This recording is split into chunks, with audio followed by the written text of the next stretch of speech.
कब्रिस्तान से मैं गुजर रहा था। कब्रिस्तान में गलती से कब्र पर पाँव आ जाए तो हम घबरा जाते हैं, यकीन करें घबरा जाते हैं।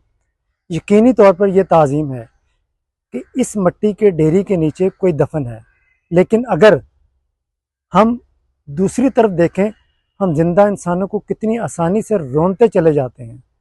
खुदा की कसम रोन मार देते हैं उस बंदे को। ठीक है, यही कुछ हो रहा है। कोई शख्स मर जाए तो उसकी मैयत को कंधा देने के लिए आगे आगे होते हैं।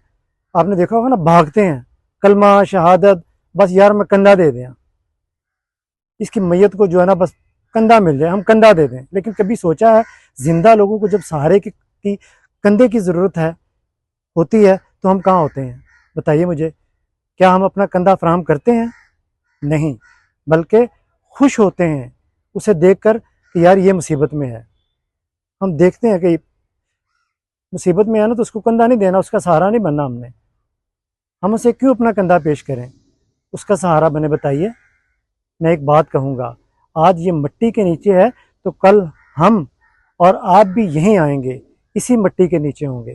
खुदारा जिंदा लोगों को ताज़ीम दें, उनकी कदर करें, मुश्किल में हो तो उनका सहारा बने, इन्हें अपना कंधा पेश करें, दुख मुसीबत में काम आए। यार मैं ये देख लें, मेरे पीछे सब है, ये हमारी आखिरी जगह है। मर जाता है तो सारे आगे आगे भागते हैं। ठीक है, मैंने कंधा देना, रोते हैं। मैं यार मरम तो पहले ही कुछ कर लो।